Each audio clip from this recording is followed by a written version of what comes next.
The internet is full of people pretending to be your best mate, and over the last decade of YouTube, especially in the UK scene, we've seen numerous relationships and scandals shatter the perception of what goes on behind the scenes in the production of YouTube content. So today, we're going to be exploring what happens when YouTubers betray their friends, and how egos, business, and bad jokes have destroyed some of the most iconic friendships and collaborations in the scene. At one point in time, Jeremy, Swaz, Lynch, and Billy Wingrove were the kings of techers. With genuinely jaw-dropping ball manipulation and squeaky clean content, the F2 rose from freestyle nobodies to football entertainment royalty, with the mainstream endorsing them with open arms. They worked with everyone: Messi, Ronaldo, Premier League. They were gaining hundreds of millions of views across all kinds of platforms. But you see, the F2 and Billy had one unfortunate thorn in its side. Jeremy Lynch had the ego of a self-inflated sumo suit, which was evident even before any serious success. According to Jeremy, at age 15, he played at Arsenal's academy and has publicly stated in an F2 video that Arsenal coaches told him that on the ball he was the best at the whole club, including the first team. However, off the ball he was the worst. You want to go first or me? You can go first. For me, I'm not a professional because I was at Arsenal, I was on my way to being a professional, got released because they said on the ball you're the best at the whole club, including the first team. I was only 15 at the time. Best. But they said off the ball, you're one of the worst at the club, which was true, and it was because I was too raw. I didn't have much coaching when I was growing up, so my movement and my understanding of the game was actually poor. Now, this was slightly more than cheeky of Jeremy to suggest that he was the best on-the-ball player at Arsenal during the 2003-2004 season, because Arsenal won the Premier League and went completely unbeaten for the entire season, and had arguably some of the best players in Premier League history, including Thierry Henry, Dennis Bergkamp, and Robert Pires. Even though anyone with any remote football knowledge would know that 15-year-old Jeremy wasn't the best on-the-ball player at Arsenal, ex-professional footballer Fabrice Muamba, who is the same age as Jeremy and also played for Arsenal's academy at the same time, appeared on Jack Mate's podcast where he stated that he never recalls Jeremy being part of the squad, and that he never appeared in any of the team photos. Wow. I know everybody in that year above me, so you're telling me he's played with Cesc Fabregas then? Because Fabregas, he was a year above me. So that's their squad. Can I get up? Matter of fact, he's come with receipts. that's the year, my year and the year above me. So you tell me where's Jeremy in there? With Fabrice publicly calling cap on Jeremy, it didn't really help his reputation. Still, the F2 powered on through the 2010s. They dropped DVDs, did brand deals, and even appeared at the Ballon d'Or. But behind the scenes, things were rotting. In 2018, which is now the final iteration of the Wembley Cup, paired YouTubers with ex-professional legends to form different teams. The Cup took place consecutively for 4 years between 2015 and 2018, with both Billy and Jeremy competing on multiple occasions. However, this particular year, the Wembley Cup came clouded in chaos, with the F2 at the epicenter of the beef. To give full context, a few months earlier, the F2 collaborated with XO, a YouTuber collective which featured True Geordie, Laurence McKenna, Will N.E. and Stephen Tries. The video was a standard YouTuber football challenge. However, throughout the video, it's easy to notice that Jeremy's agitated while filming, which left the XO boys cringing at the atmosphere. Towards the end of the video, they played a game of Mr. and Mrs., in which it became obvious that the content they were filming wasn't going to be in line with the F2's family-friendly brand, and looked annoyed. Now fast forward back a few months, a day before the Wembley Cup in fact, Stephen Tries posts a video titled F2 Diss Track. The video took the piss out of Jeremy's Halloween video, in which he dressed up as Batman and had a light-hearted poke at the F2 as they were playing them in the Wembley Cup the following day. So the following day when the Wembley Cup rolled round, Jeremy didn't take it too well, confronting Stephen in person after the match alongside his mate Manlight Hacks. The confrontation led to the F2 getting kicked out despite winning the tournament. A few years later in August 2020, Stephen appeared on Jack Mate's podcast, where he discussed a feud with Jeremy Lynch and the drama surrounding the Wembley Cup, which unbeknownst to him would lead to a catalyst of more drama for the F2. And then Jeremy Lynch comes over with his little mate, and Oh God. and they've got a camera crew with them. So he comes round and he's going, I think my mate's funnier than you. Okay. So he's doing that. And of course I've been saying to people that what they did after the game. And so my dad, who was at the game to watch me, just stands at the other side of them. And I think they recorded it, so they'll have the footage. Never been released, I don't know why. And then Adam Boltwood, who you might know from XO videos, like he was filming it as well. But the cameraman for them, like they were making the shit dig. It was just the weirdest afternoon. So they've come over to you to try and get his mate to roast you? In my mind, I think you've won the Wembley Cup. This is what this is all about. Just celebrate it. He was taking photos in hashtags, like where all their players were, stood in the middle of them taking photos. They're all fucked off with them. And he comes up to me because he's just get all these points off people, thinking you've beat us in the game. That's what this all was about. This is done. You've had the last laugh. But then he comes over to me, so I just start picking at Jeremy, then going talk about his Halloween video. Because it's so easy to do. And then I think his other mate goes, "Oh, you're making the videos with your gay mates." So I just go, "What? Gay mates? Why are you being homophobic?" So he freezes up. He realises he's made a mistake, and then he comes out with he's getting a Lamborghini. A few weeks later, after this podcast was released, footage emerged on Twitter of the encounter between Stephen and Jeremy almost 2 years after the Wembley Cup. This unbelievably cringe video led to the majority of people coming to the conclusion that Jeremy was a knobhead and expressed his true colours. On the 5th of September, CEO and founder of #United and Wembley Cup, Spencer FC, posted a podcast on his channel discussing the drama surrounding the 2018 Wembley Cup. However, deeper in the podcast, Spencer also alluded that things between the F2 were on extremely rocky ground and that Jeremy and Billy aren't on the best of terms and hadn't been for a long time. We can't speak for this firsthand, but I've heard all kinds of rumours about what's going on behind the scenes with those two. I think they've sold Rascal. I believe they've wrapped up some of their other businesses as well. And at one point, the F2 had like 4 or 5. They had an agency. They had the F2 Academy, which is like an education thing. They had Rascal. They had another agency that wasn't about footballers, it was about young guys. There's rumours that they've got rid of a lot of those businesses, and some of the reason that is rumoured to be behind that is because they are not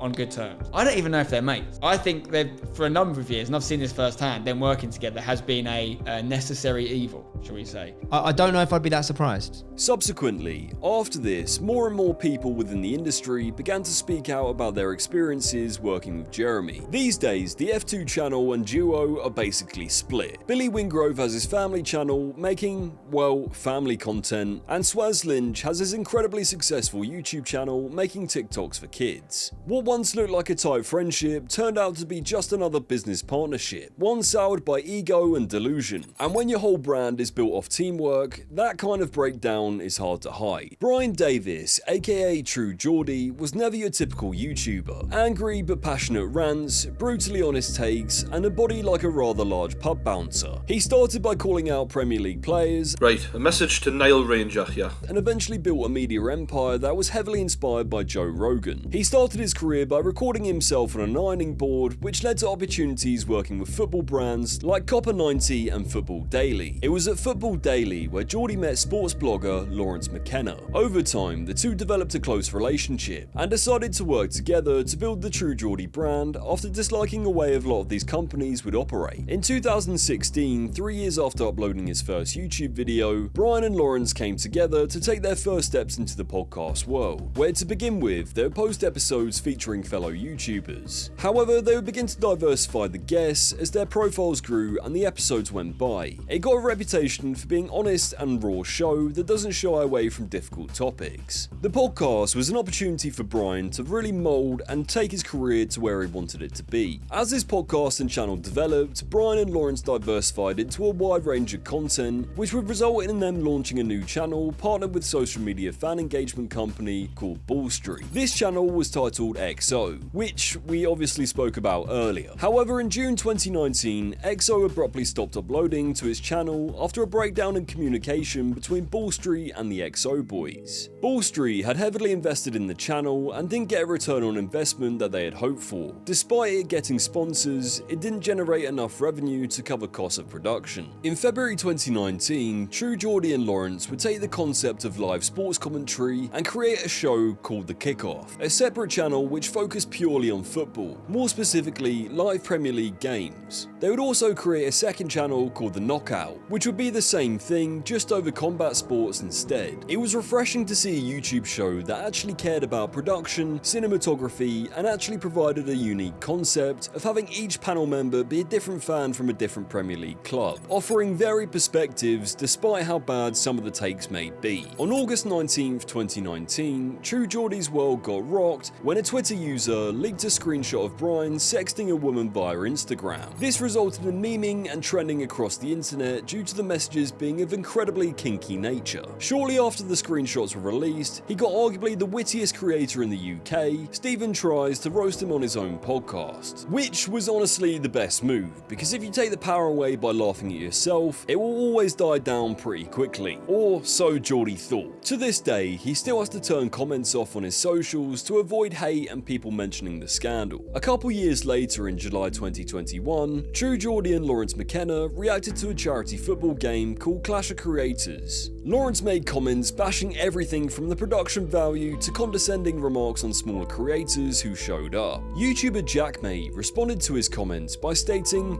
I've got to say, I thought you come across as a bit of a prick in it, mate, to be honest. I know it's your event and I don't expect you to give your opinions on it, but again, it's a charity event that a 16-year-old dreamt up, and then you dedicated it in memory to your fucking dad that passed away. You don't need to make shitty comments. Laurence responded to the backlash and apologised by stating, I play fast and loose with how I make jokes sometimes. People who watch me regularly know that I trust my audience to interpret my intentions. In this instance, I didn't understand the full context of who it was upsetting. I'm sorry to people that I upset. I didn't intend that. Although this reaction video wasn't a great reflection on either of them, the real trouble would come the following year in 2022. You see, over a number of months, True Geordie had a number of online squabblings with Andrew Tate, with them both publicly mentioning their dislike for one another. I did a bit of a comedy show where we would just do like little bits of news, bit of joke here and there, and I'd seen some videos of him back in 2018 because he basically has been chasing fame for years. People don't realize this guy is the most desperate fame-hungry person. Really? He was in Big Brother. Like I knew he was in Big Brother. He's wanted to be famous for years because the guy's, I don't know, there's some issues there. I don't know what's going on. Yeah. But I just literally was like, the way this guy talks about women is like, as we all know, a fucking joke. And there was footage of him fucking hitting women and all sorts of wild shit. Yeah. And me and my boy were like, yeah, we'll throw him in, you know, but like, bear in mind, like, he was like 7th on the list of stories to talk about back in 2018. So he was in there, and like him having the ego he has, he was all like crying about it, like hating me. And I was like, okay, moving on. Like, and I just forgot about it. And like, from that moment on, he's like, someone challenged me. Like, and I'm like, I don't give a fuck, mate. Like, you know what I mean? So, so he's still talking about it to this day. And I'm like, I'm living in your head rent free, mate. You're literally so bothered about me. Like, everyone's talking about him. He's talking about me. Google True Geordie screenshots. And then what was it? This is the guy saying I'm dangerous? And then what was it? No, one second. I saw a True Geordie clip. Would you ever fight Andrew Tate? Well, if I ever saw Andrew Tate, I'd punch him in the face. I fucking dare you to try, I dare you. fatso. I double dare you. I dare you, fatty. You fat I dare you to even try it. You wouldn't do shit. You wouldn't but I don't want to go running every day. So, if you ran every day, you wouldn't get your fucking ass handed to you. You ain't gonna do a thing. Nobody. It's embarrassing. Around this time, Tate had allegedly become Muslim, and on the 7th of November, during a live stream of a Chelsea game, Brian and Laurence were asked by the chat if Brian would be fighting Andrew Tate, to which True Geordie replied with, Mate, Andrew Tate's got God on his side now. There's no way Brian would win that. Although I would gladly blow myself up if I could take that shit bag with us. That's the use of a stereotype there, which is obviously not what he... I'm just saying, if he really wants to prove it, do the right thing.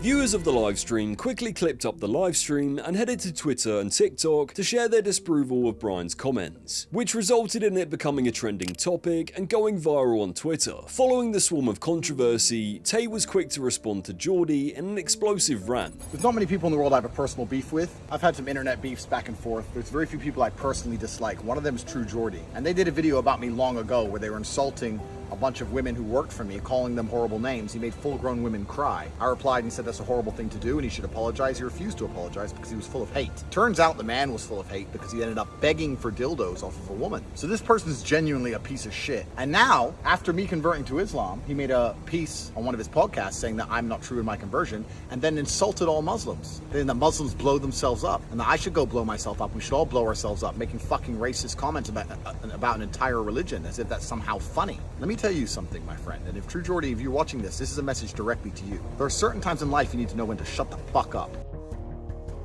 And the religion of billions of people across the fucking planet making ignorant jokes about fucking blowing ourselves up, thinking that's gonna go without consequence. You're gonna learn very quickly, my friend. That was a mistake. On the 8th of November 2022, a day after the livestream, Geordie uploaded a 20-minute apology video titled I'm Sorry, where he and Laurence discussed the comments and backlash. Fucking horrendous, you know. It was one of those off-the-cuff remarks that I made in with a total lack of thought, and I used an unrealistic stereotype to take aim at someone who seriously dislikes me. Obviously, I don't believe that's what Muslims actually do, and I don't actually want Mr. Potato Head to die, as much as I don't really like him. It was a very stupid thing to say. It was an idiotic joke, one I'm sorry for, you know.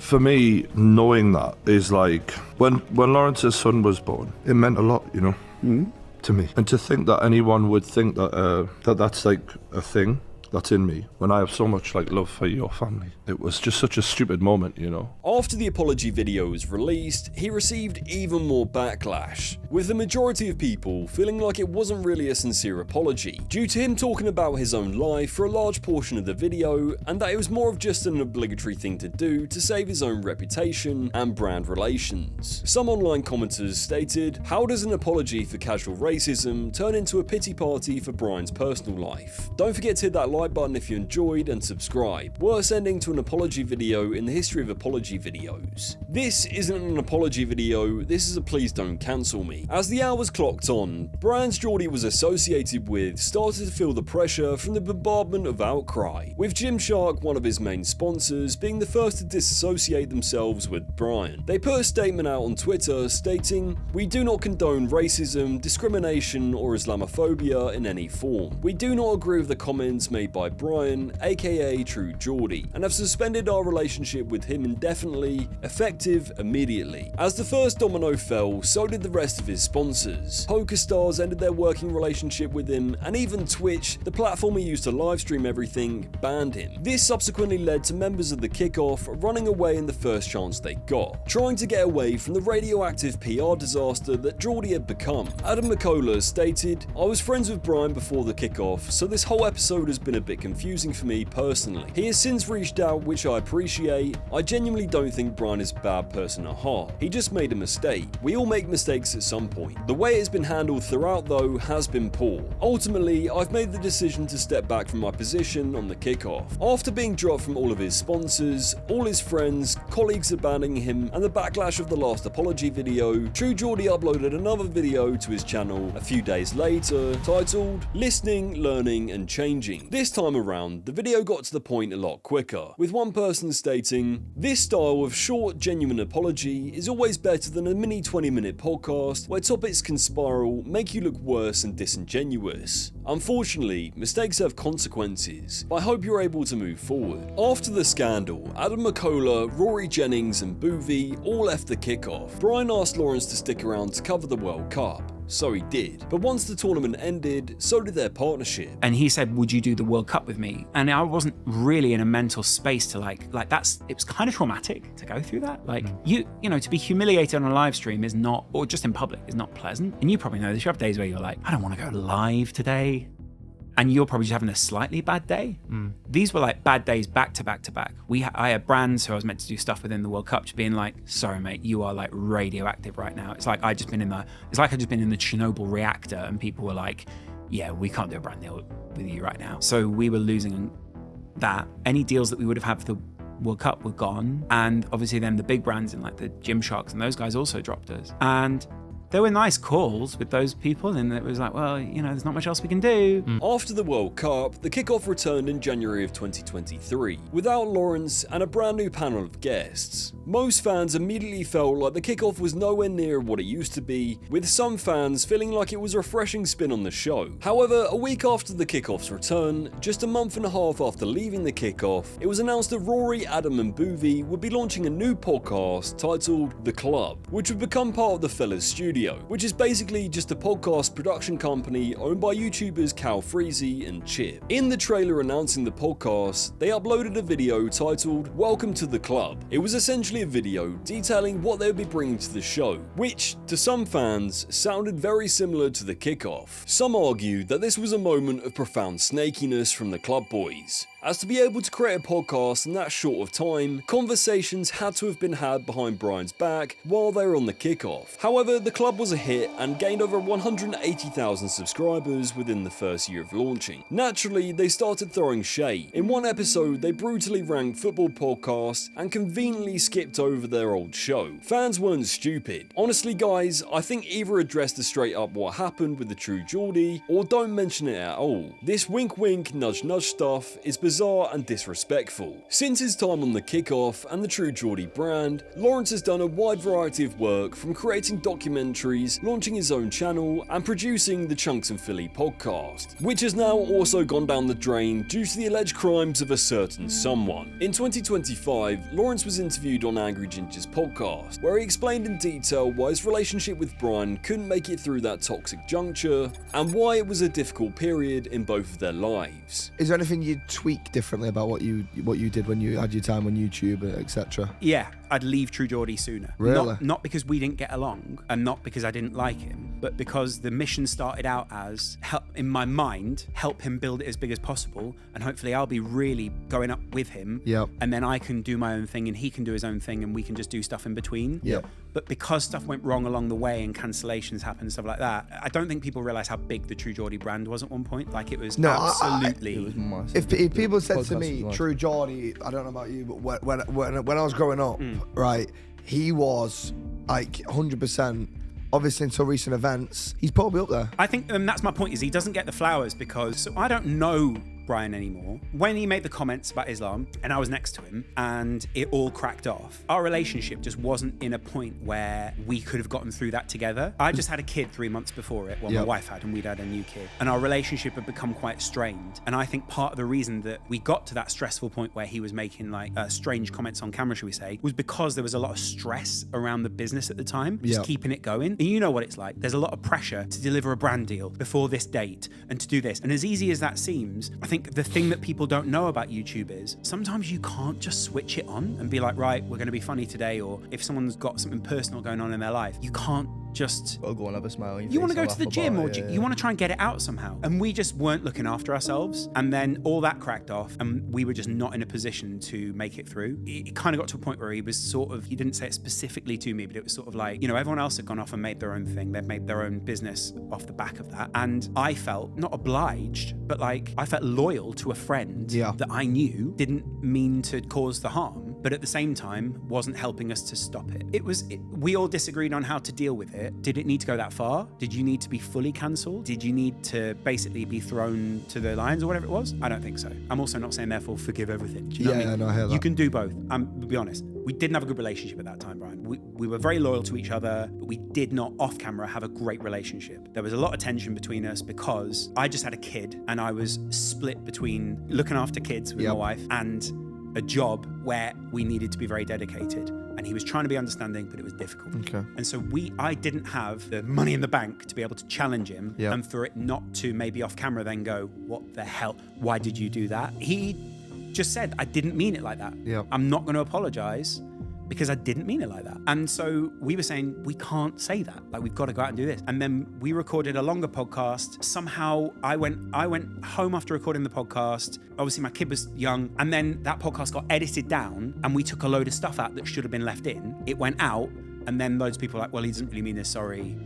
And the chance at redemption was gone. Laurence has also noted in an interview with Mark Goldbridge that Geordie and him potentially made a mistake by not giving the other members of the kickoff skin in the business, or as it's sometimes referred to as a co-op business, in which members become part owners and have voting rights in key business decisions, which you can probably understand probably would have been a good move for everybody involved in the kickoff. At the end of the day, the social media world is a cutthroat mistress where you can lose your clout and livelihood overnight. So in the face of famine, one is always going to run where the bread is. However, Geordie's temporary downfall actually looks like a blessing in disguise. On his main channel, he now covers current events, both political and viral stories, which have a very solid fan base. The kickoff has an all-new rotating cast of fans from different clubs, which also holds consistent viewership despite now being over Zoom. However, However, where Geordie has really shined has been on his revitalised channel, The Pain Game, where he discusses everything in combat sports. In October 2023, Geordie uploaded a podcast to his main channel with Mams Taylor, who is KSI's manager, where when talking about KSI, he basically indirectly addressed his friend's betrayal for the first time. I mean, and you know the saddest thing, I've thought about this before, and I don't mean this as a knock on JJ at all, it's just like, in his shoes, I can only assume you will almost never know who your true friends are, because you'll never see them tested to the fullest extent. Like, only when you have that moment that you had, and that I've had, where you have zero in the bank account, and where the people who you've had built around you for the money, you know, have a reason to either stay or go, then you'll find out. But he'll never have zero. He'll never. And as much as he can get a good idea, and he'll think, you know as well as I do, until those motherfuckers are tested, you'd be shocked at how many people will walk away from you in that scenario. This wouldn't be the last time that Geordie would inadvertently address his past experiences. During a video he posted in which he covered the attempted cancellation of Andrew Huberman. You're now a celebrity, and what that means, unfortunately for you, as a wise man once told me, he might have been in the in-betweeners, you're now for sale. Every friendship you have, if anything goes wrong and they're no longer on the take, they'll sell the story about you. If any relationship doesn't pan out the way it was supposed to in the heads of other people, they'll sell their story on you. You are there to be sold, so you have to pick your people carefully close to you. And no one knows this more than me. It's hard, and you've got to trust people and give people a chance, and you will get burned. But what you don't want to be doing is treating people like that. This video was released a few weeks after Laurence's interview with Goldbridge, leaving some to believe that Geordie may have had Laurence on the mind when saying that. To other people, they believe that Brian just didn't want to give anyone anything to create further drama and money off his back. However, further fuel would be added to the fire when Laurence appeared on Mark Goldbridge's livestream at Borderly, where the pair discussed the fact that Mark had been left on red by Geordie about doing a podcast. I don't want to upset Brian or Rory. Did you say Brian? Or Adam. Brian? Yeah, you are good friends. I haven't spoken to Brian in ages. You've never had it, yeah. Not since I did that video with you. Right, yeah, of course, yeah. I just asked him for Why his did side. You platform that twat? No, I just asked him for his reply. Didn't want it. Left it on red. Didn't want it. He likes American things now. Don't get political. He likes fighting things now. Yes, and that's why I'm here. On the 1st of April 2024, during a podcast with Andrew Tate's victim's lawyer, Geordie called out his old sponsors for abandoning him and claimed that while a lot of people were platforming Tate, he was one of the few to actually call him out. Bro, you're talking to someone who's pissed this guy off before, and the level of, like, you know, I got into a back and forth with him, and he instructed God knows how many of his little pathetic minions to go after sponsorships I had. You know, I've had a lot of impact on my life through challenging this guy, and my sponsors didn't even stand by me in that moment. They ran. Do you know why? Because they were getting bad reviews on their little shop on the high street. I mean, I'm talking about Gymshark. I'm going to name them. I'm going to name a couple of others. Poker stores. Very disappointing because I made a mistake in what I said, but what I was standing for against this guy, I stand by. I hope in the long run, when people look back at this, that they see who was in the right and what I stood for was the right thing. And yeah, I might have said the wrong words at the time and been lured into stupidity because I was drunk on a live stream. But what I stand for is the, you know, I don't want these women to be sitting there and to have this man tell them, you mean nothing, you are nothing, what you say is nothing, and just evaporate what happened because it doesn't suit where he is now in life, you know? Today, the Club Boys are still doing their thing on the Club channel, and Laurence is pursuing his own passions. Meanwhile, Geordie has rebuilt the True Geordie brand, hosting the Pain Game live from major boxing events in Saudi Arabia and Wembley. The truth is, not everything has to go on forever. Everything has its time in the sun before something newer and better comes along. Although it may not seem like it at that moment, it can actually end up becoming a net positive, streamlining the business and finding out who is and isn't there for you in times of famine. The truth is, don't go into business with your friends if you aren't prepared for them at any moment to start looking over their shoulder. In an industry where everything is built on loyalty and vibes, all it takes is one wrong move for these creators' empires to crumble. When things got messy, it wasn't the fans who turned on them, it was their closest mates. Welcome to YouTube, where betrayal isn't a glitch, it's a feature. Thank you so much for watching this video, it really does mean a lot to me. Make sure to follow me on all of my socials at Phat Mima, like, subscribe, and comment below what you want to see next.